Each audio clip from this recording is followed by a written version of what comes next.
Welcome to YouTube channel friends AJ biology. दोस्तों जैसे कि आपको पता है हमने स्टार्ट किया हमारा एजे बायोलॉजी यूट्यूब चैनल, जिसके अंदर दोस्तों हमने स्टार्ट किया हमारी सक्सेस बैच। और सक्सेस बैच के अंदर दोस्तों मैं आपको आपका एचएससी का मतलब आपका 12th का मैं आपको रिप्रोडक्शन लोअर एंड हायर दोस्तों जो एनिमल चैप्टर है हमारा reproduction lower and higher animals, वो मैं आपको पढ़ा रहा हूँ। इसका हमारा ये पार्ट नंबर 8 है दोस्तों, और पार्ट 11 या फिर 12 तक आपका ये चैप्टर जाएगा। इसके बाद हमारा चैप्टर खत्म हो जाएगा दोस्तों, ओके।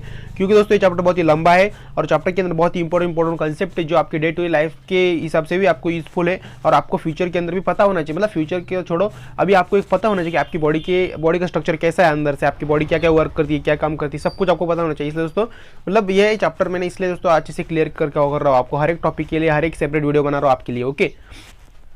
तो आया दोस्तों आपको ये सब कुछ क्लियर हो गया, इसलिए दोस्तों मैं हमारे चैप्टर बहुत ही लंबा जा रहा है। तो अगर मैं सोचता हूँ दोस्तों तो ये चैप्टर में मैक्सिमम 6 से 7 लेक्चर के अंदर खत्म कर देता, मैं 30-30 मिनट की वीडियो बनाऊँ तो।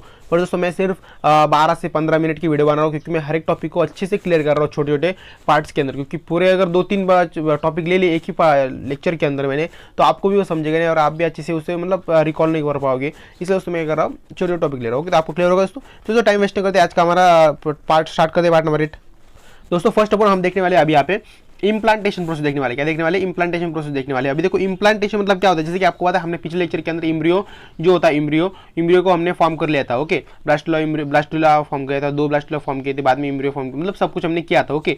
आप समझ सकते हो, जैसे कि हमने पिछले पार्ट के अंदर देख लेते हैं। अगर आपने वो पिछला पार्ट अगर नहीं देखा तो जल्दी से आके उसे देख लो, क्योंकि जो हमारा चैप्टर चालू नहीं, जो पार्ट का सीरीज चलो हमारी, तो ये चैप्टर इंटरलिंक एक दूसरे से। अगर दोस्तों अगर आपको ब्लास्टुला कैसे फॉर्म हुआ, इम्ब्रियो कैसे फॉर्म हुआ, ओके, उनके अंदर गैमेट का फॉर्मेशन कैसा हुआ, आगे सब कुछ, अगर वो भी आपको समझ में नहीं आया तो आपको ये इम्प्लांटेशन होगा, ये हमारा नेक्स्ट जो भी हमारा आएगा पार्चुएशन आएगा, ओके, प्रेगनेंसी टॉपिक आएगा, वो आगे वाला टॉपिक आपको समझेगा ही नहीं दोस्तों, ओके। इसलिए आपको करो जल्दी से वो पीछे जाके वीडियो देख लो, आपको एक लिंक तैयार हुआ आपकी खुद को, आपको समझ में आ गया तो आपको आगे कुछ नहीं लगेगा, समझ में आ जाएगा सब कुछ, okay.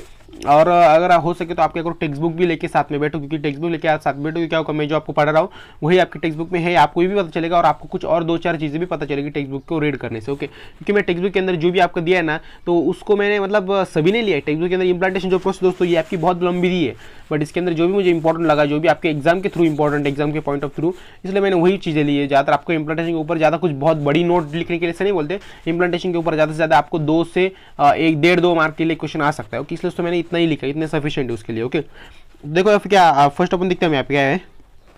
After 7th day of fertilisation के 7वें दिन के बाद, ओके, 6ठे दिन तक क्या फॉर्म होता है आपका, दो ब्लास्टुला फॉर्म होता है, जैसे कि हमने पिछले लेक्चर के अंदर देख लिया, ओके। मतलब फुल्ली ब्लास्टुला होता है, फुल्ली डेवलप ब्लास्टुला होता है, वीकली डेवलप मतलब अर्लियर डेवलप ब्लास्टुला होता है, ओके। 2 ब्लास्टुला फॉर्म होते हैं, तो ये हमारा 7th डे होता है। अभी 7th डे फर्टिलाइजेशन की 7th डे के बाद क्या होता है दोस्तों, ओके, जो आपके ट्रोफोब्लास्ट सेल्स जो होते हैं ना, वो क्या हो जाते हैं, प्रेजेंट टुवर्ड्स द इम्ब्राइनल एंड। जो इम्ब्राइनल एंड होता है ना, इम्ब्राइनल एंड, ओके, जहाँ पे एम्ब्रियो अटैच होता है दोस्तों, तो वहाँ पे प्रेजेंट हो जाते हैं, that is embryonic uterus in fundus region. जो फंडस रीजन होता है ना, वहाँ पे आपका एम्ब्रियो अटैच हो जाता है दोस्तों, ओके। सेकंड नंबर क्या है, the attachment of blastocyst on wall of endometrium of uterus. मतलब जो ब्लास्टोसाइट जो होता है दोस्तों, जैसे हमने पिछले लेक्चर के अंदर फॉर्म करे थे ब्लास्टोसाइट, तो ब्लास्टोसाइट जो क्या होता है, वो blastocyst on wall of endometrium of uterus, मतलब जो इंडोमेट्रियम यूटरस होता है ना, वहाँ पे आपको मतलब अटैच हो जाता है, ओके। सेकंड हमारा क्या है, it is implantation protect to the embryo. मतलब जो इम्प्लांटेशन प्रोसेस इसकी वजह से क्या होता है, जो आपका इम्ब्रियो फॉर्म होता है जिसको हमने अभी अटैच किया, तो वो आपका प्रोटेक्ट होता है, मतलब उसको प्रोटेक्शन मिल जाता है। इसकी वजह से वो उसको कुछ भी मतलब एंजाइटीज नहीं होती, उसको कुछ प्रॉब्लम नहीं आता, ओके। आपको क्लियर होगा उसकी इम्प्लांटेशन प्रोसेस क्या होती है, सिंपल प्रोसेस, इसके ऊपर ज़्यादा कुछ नॉलेज मतलब आपको ज़्यादा बहुत ही सोचने की जरूरत नहीं है। सिंपल इसके अंदर क्या होता है, अटैचमेंट ऑफ इम्ब्रियो होता है, ये सिर्फ ध्यान में रखो, आपको काम हो जाएगा आपका। और थोड़ी बहुत थ्योरी लिख देना, ओके। और अगर आप टेक्स्ट बुक रीड कर रहे हो ये टॉपिक, तो वो भी रीड करो, क्योंकि आपको एमएससीईटी के थ्रू इंपॉर्टेंट है, क्योंकि वहाँ एमएससीईटी जो एग्जाम होती है ना, उसके अंदर आपको ऐसे थोड़ा टॉपिक नहीं आता, आपको कुछ भी आ सकता है ना उस इम्प्लांटेशन प्रोसेस में से। तो इसलिए उसको टेक्स्ट बुक को रीड करना बहुत ही मतलब गर्ज जैसा है, मतलब बहुत ही यूजफुल होगा दोस्तों, ओके। तो आपको क्या करना दोस्तों, ये जो मैंने आपको यहाँ पे लिया, ये आपको मैं बोर्ड के थ्रू पढ़ा रहा हूँ दोस्तों। मैं बोर्ड एग्जाम को आपको कैसे टैकल करना है, कैसे उसके ऊपर एग्जाम आए, मतलब इम्प्लांटेशन के ऊपर टॉपिक आया तो आपको कैसे उसका जवाब देना है, ओके, आंसर देना है, तो इसके थ्रू मैं आपको ये बता रहा हूँ दोस्तों, ओके। पर आपको एमएससीईटी एग्जाम के लिए आपको खुद पढ़ना ही पड़ेगा। मैं वैसे क्रैश कोर्स लाऊंगा आगे, अभी क्या हमारा सितंबर महीना चालू, सितंबर महीना अब लगभग खत्म होने को आया, आपको भी बताएं। तो अभी मैं स्टार्ट करूँगा जनवरी से आपका एमएससीईटी क्रैश कोर्स स्टार्ट करूँगा, क्योंकि आपकी इस साल की जो एमएससीईटी एग्जाम है वो आपकी मैक्सिमम मई जो है ना 2023 में, ओके, 5वां महीना, वहाँ तक आपकी MSc एग्जाम होने के चांसेस बहुत है, क्योंकि हर साल आगे जाएंगे कोई गारंटी नहीं, क्योंकि अभी कोरोना को सब कुछ खत्म हो चुका है। तो अभी आपकी मे के एग्जाम के अंदर मतलब आपकी बोर्ड एग्जाम के बाद ही 1-1.5 महीने के अंदर आपकी MSc एग्जाम हो जाते हैं दोस्तों। ओके, तो आई होप दोस्तों आपको समझ में आ रहा होगा, मैं बहुत ही लेक्चर दे रहा हूँ आपको, मेन टॉपिक पर भूल गया था मैं। ओके, देखो दोस्तों हम देखने वाले अभी यहाँ पे गैस्ट्रुलेशन देखने वाले, क्या देखने वाले गैस्ट्रुलेशन। देखो यहाँ पे क्या हमारा गैस्ट्रुलेशन प्रोसेस देखने वाले हैं। उससे पहले आपको एक डायग्राम के थ्रू बता देता हूँ अच्छे से। दोस्तों जो गैस्ट्रुलेशन प्रोसेस होता है ना, ये एक्चुअली होती क्या है, इसके अंदर एक ऐसा एक देखो यहाँ पे गैस्ट्रुलेशन फॉर्म होता है ऐसा। इसके अंदर तो ये दिख रहा है आपको 2 लेयर दिख रहे हैं यहाँ पे, एक लेयर और दूसरी लेयर। ये 2 लेयर क्या करती है, एक लेयर जो होती है आपकी, इसके अंदर आपका फ्यूटस होता है। फ्यूटस मतलब क्या होता है, आपका बेबी, जो आपका आगे बेबी फॉर्म होने वाला है ना, वो आपका बेबी इसके अंदर होता है, मतलब इसके अंदर फॉर्म होता है वो। ओके, और ये क्या होती है, याल्क सैक होती है। एक याल्क सैक करके एक ऐसा एक लेयर होती है, वो एक लेयर क्या करती है, वो लेयर जो बेबी होता है ना, तो बेबी को कवरिंग करती है। ओके, जिसकी वजह से जो बेबी होती है, बेबी को फूड मिलता है, बेबी को मतलब उसका बॉडी की प्रोटेक्शन रहता है, वो बॉडी ग्रो कर पाता है उसकी बॉडी वहाँ पे उस याल्क सैक के अंदर। ओके, आपको समझ में आएगा उससे ये दोनों का मीनिंग क्या होता है यहाँ पे। और यहाँ पे बाकी रहेगा हमारा, ये देखो यहाँ पे क्या है, एक्टोडर्म है, मेसोडर्म है और एंडोडर्म है। देखो ये जो 3 टॉपिक दिख रहे हैं दोस्तों आपको, ये बहुत इंपॉर्टेंट है। इसके ऊपर मतलब ये 3 जो टॉपिक दोस्तों, ये 3 जो लेयर्स है, ये लेयर आपके जो बेबी है, बेबी के हेयर नेक मतलब पूरी बॉडी को फॉर्म करने का काम करते हैं, मतलब पूरी बॉडी के हर एक पार्ट को फॉर्म करने का काम ये 3 लेयर्स करते हैं दोस्तों। ओके, तो आपको समझ आएगा ये 3 लेयर का वर्किंग। ओके, मैं आपको आगे बताऊंगा वैसे वो। ओके, सेकंड यहाँ पे क्या है, ओके कोरियन। ओके, कोरियन ये क्या करता है, मैं हम आगे देखेंगे। ओके, क्लियोम। ओके, क्लियोम क्या बोलेंगे, क्लियोम दोस्तों ये सिंपली प्रोटेक्शन लेयर से। ओके, तो यहाँ पे एमनियोटिक कैविटी। ओके, तो चलो दोस्तों देखते हैं हम यहाँ पे। देखो हमारा गैस्ट्रुलेशन प्रोसेस मतलब क्या होता है, गैस्ट्रुलेशन के अंदर क्या होता है, सिंपली हम देखते हैं the process of formation of gastrula from blastula. मतलब गैस्ट्रुला कैसा फॉर्म होता है, ब्लास्टुला के थ्रू फॉर्म होता है। जैसे कि हमने देख लिया पिछले लेक्चर के अंदर हमने ब्लास्टुला फॉर्म किया, तो उसकी वजह से मतलब जो ब्लास्टुला फॉर्म की जो प्रोसेस है, पूरी प्रोसेस कैसे फॉर्म होता है सब कुछ, तो उस प्रोसेस को हम बोलते हैं गैस्ट्रुलेशन बोलते हैं। क्या बोलते हैं, गैस्ट्रुलेशन प्रोसेस बोलते हैं। ओके, समझ में आएगा दोस्तों। ड्यूरिंग गैस्ट्रुलेशन के वर्क क्या होता है, blastomere differentiate into primary germinal layer. मतलब जो जब ग्रेस्टुलेशन की प्रोसेस होती रहती है ना, तो उसके क्या होता है, जो ब्लास्टुलेशन जो होता है, ब्लास्टोमेयर जो होता है, वो डिफरेंशिएट करता है प्राइमरी जर्मिनल लेयर्स को, कि मतलब उसको वो 3 लेयर को जर्मिनेट करता है। ओके, तो कौन कौन सी 3 लेयर, जैसे कि मैंने आपको बता दिया, एंडोडर्म, एक्टोडर्म और मेसोडर्म। ओके, थोड़ा उल्टा पल्टा हो सकता है क्योंकि यहाँ पे आपको थोड़ा अलग एक्टोडर्म, मेसोडर्म और एंडोडर्म दिया है, तो यहाँ पे थोड़ा मैंने उल्टा लिखा है, तो कोई बात नहीं, समझ लें, थोड़ा सा कोई फर्क नहीं पड़ता इसको। देखो ओके, ये आपको समझ आएगा। ये 3 लेयर के बारे में हम नेक्स्ट स्लाइड के ऊपर अच्छे से मैं आपको एक्सप्लेन कर दूंगा। ओके, और दोस्तों यहाँ पे एक और एक टॉपिक है आपकी टेक्स्ट बुक के अंदर, वो है आपका मॉर्फोजेनिक मूवमेंट। अभी देखो मॉर्फोजेनिक मूवमेंट मतलब क्या होती है एक्चुअली, एग्जाम मतलब एग्जैक्टली क्या होता है हम देखते हैं यहाँ पे। एक सिंपल शॉर्ट लाइन के अंदर मैंने लिखा है यहाँ पे। ओके, देखो क्या होता है, the cell of embryo moves differently and reach their distinct place। मतलब जो एम्ब्रियो जो होता है ना, वो डिफरेंटली मूव होने लगता है। मतलब एम्ब्रियो का मतलब एम्ब्रियो मूव होना स्टार्ट हो जाता है, और वो एक रीच देयर डिस्टिंक्ट प्लेस। मतलब डिस्टिंक्ट प्लेस मतलब ऐसी प्लेस जहाँ पर उसे रहना चाहिए, जहाँ पर उसका आगे आके उसके अंदर बेबी फॉर्म होने वाला है। ओके, तो वैसा वहाँ पे होना चाहिए। दैट इज वो कहाँ पे आपका फॉलिपियन ट्यूब होता है, आपका एम्फिल होता है, वहाँ पे वो अटैच हो जाता है दोस्तों, जैसे हमने इम्प्लांटेशन प्रोसेस के अंदर देख लिया अभी। ओके, तो क्लियर होगा दोस्तों आपको मॉर्फोजेनिक मूवमेंट मतलब क्या होता है। ओके, तो देखते हैं यहाँ पे ये जो 3 टॉपिक है मैंने आपको बताया, एक्टोडर्म, मेसोडर्म और एंडोडर्म। इसके ऊपर देखते हैं यहाँ पे।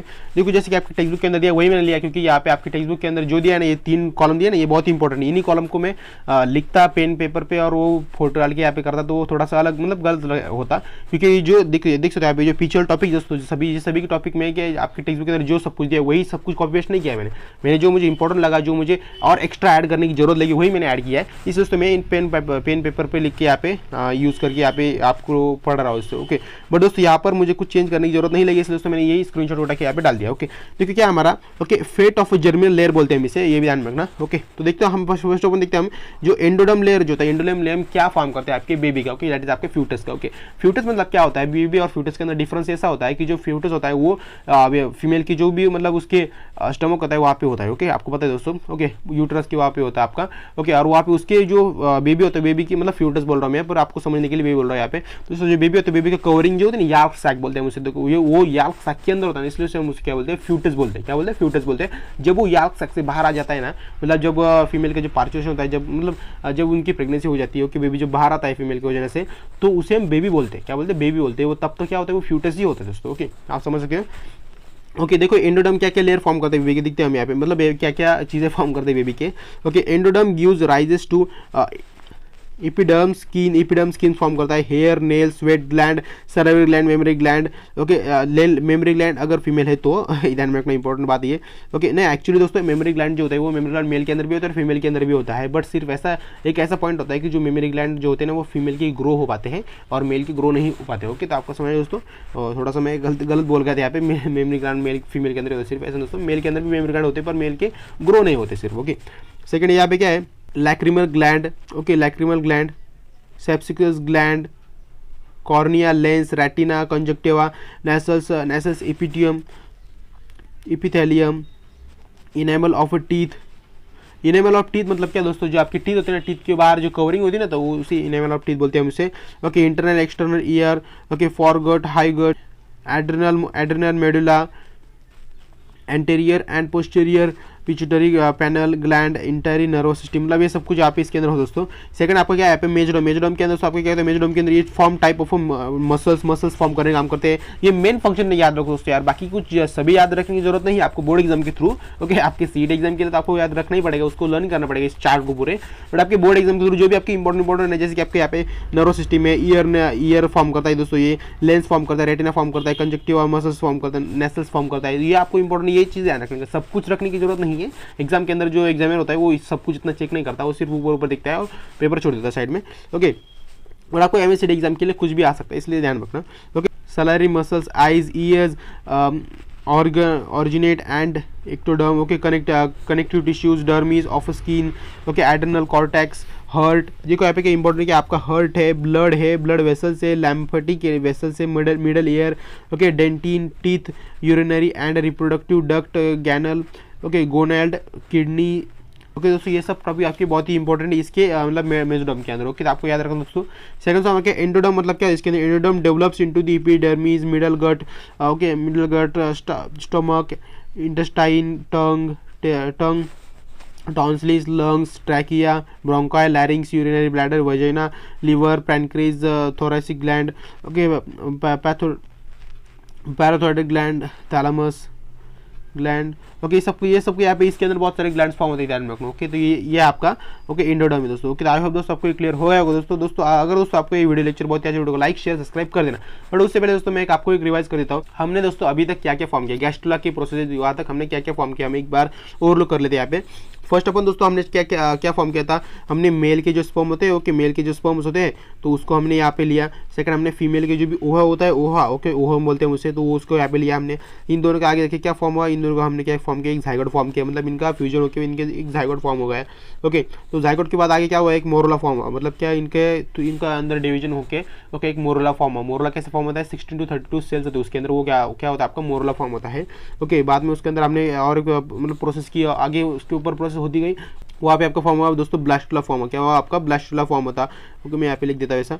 ओके दोस्तों, ब्लास्टुला फॉर्म के बाद हमने क्या फॉर्म किया दोस्तों, ब्लास्टुला फॉर्म के बाद होने के बाद हमने क्या गैस्ट्रुला फॉर्म किया। अभी देखो गैस्ट्रुलेशन प्रोसेस हमने देखी ना अभी तो हमने क्या फॉर्म किया, गैस्ट्रुला फॉर्म किया। क्या किया, गैस्ट्रुला फॉर्म किया। और दोस्तों गैस्ट्रुला फॉर्म के बाद हम आगे क्या करने वाले, हम आगे फॉर्म करने वाले आपका बेबी, मतलब बेबी नहीं करने वाले, एक्चुअली हम उसे फ्यूटस बोलते हैं उसे। ओके, तो जो फ्यूटस होता है उसे हम फॉर्म करेंगे। और दोस्तों जब वो फ्यूटस फीमेल की वजह से बाहर निकल जाएगा तो उसे हम बोलेंगे बेबी बोलेंगे। क्या बोलेंगे, बेबी बोलेंगे। तो ओके, तो ये सब कुछ प्रोसेस आपकी होने वाली है। अब तक हमने देख लिया क्या क्या गैस्ट्रुला तक हमने सब कुछ देख लिया। अब हम देखने वाले ये दो टॉपिक बाकी हमारे, फ्यूटस और बेबी, ये जो दो टॉपिक है ना यहाँ पे, तो ये बाकी हमारे, इसको हम नेक्स्ट लेक्चर के अंदर खत्म कर देंगे दोस्तों। ओके, और उसके बाद दोस्तों आपका लगभग आपके 95% चैप्टर खत्म हो जाता है। ओके, मतलब 100% नहीं कह लो, क्योंकि आगे जो टॉपिक दोस्तों इसके बाद आगे वाला टॉपिक बहुत ही मतलब बहुत यूजफुल नहीं है आपके लिए। मतलब वैसे डे टू डे लाइफ के अंदर यूजफुल है, बट आपके एग्जाम के थ्रू ज़्यादा यूजफुल नहीं कह सकते हम उसे, क्योंकि आता है कि आपका मेन चैप्टर है। ओके, समझ में आ गया दोस्तों। तो देखेंगे हम नेक्स्ट लेक्चर के अंदर वो सब कुछ, नेक्स्ट चैप्टर पॉइंट के अंदर। ओके, तो आई होप दोस्तों आपको सब कुछ क्लियर, वीडियो को लाइक शेयर सब्सक्राइब सब कुछ कर दें दोस्तों। तो बाय फ्रेंड्स, मिलते हैं डायरेक्टली नेक्स्ट पार्ट के अंदर इसके।